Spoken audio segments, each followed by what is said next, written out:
Hello and welcome, guys. So, in the latest build of Xenia, which is an Xbox 360 emulator, Project Gotham Racing 4 is actually playable. I've left a link in the description to this page you can see here. Once you get here, you're going to want to click on the latest, which is right here.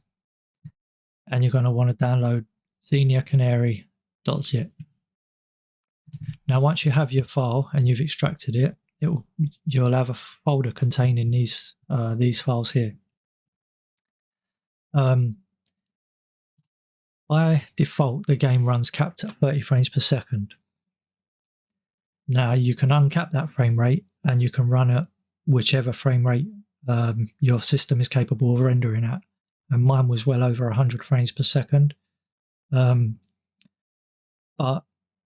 I prefer the smoothness that comes with VSync, and just get rid of the screen tearing and all that kind of stuff.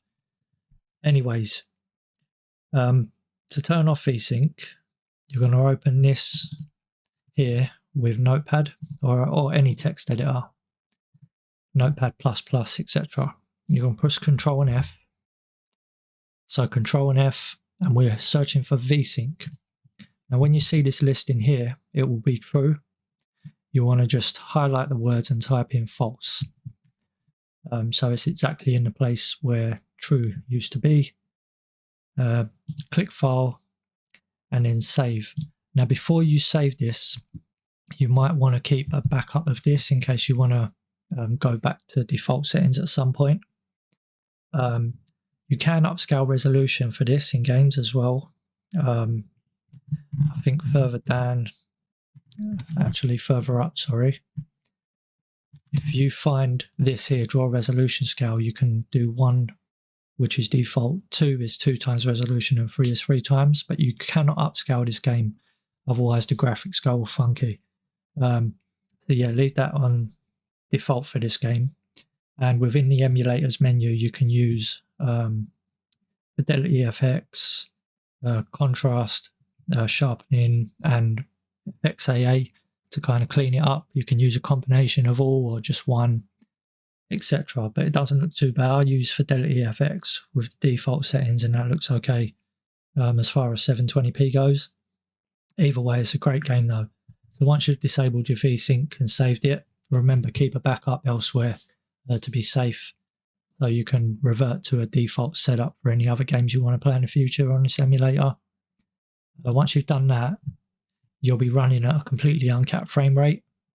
Now, if you do want to sync it to your monitor's refresh rate, or you want to limit the frame rate, you'd use your graphics drivers to do that. So you'd use NVIDIA control panel, AMD Radeon settings, Intel graphics settings, etc. And you'd force VSync for this application through that.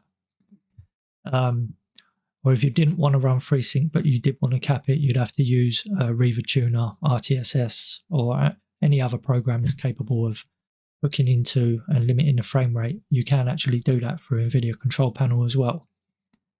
So yeah, I forced VSync for this game through NVIDIA Control Panel, and I forced it to the refresh rate I'm running at this point in time, which is 60 Hertz. And the experience is great. It runs, there's a slight hitch every now and then due to the emulator, but on the whole it runs pretty well. So yeah, I think that's about everything. Once you've done that, you'd load the emulator. If you wanted to do your Fidelity FX, you'd do it through here, tick what you want, contrast, adaptive, FXAA, etc. You'd do it through the post-processing settings. And another thing to note is that the VSync won't apply until you go full screen.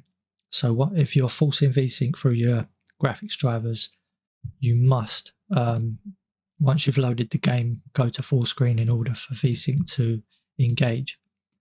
But yeah, that's everything. So going to go into gameplay now. Got quite a few races I went through, maybe a little too long for most, but nevertheless, it shows you what the game's like. It's a brilliant game. Spent a lot of time with this back in the day.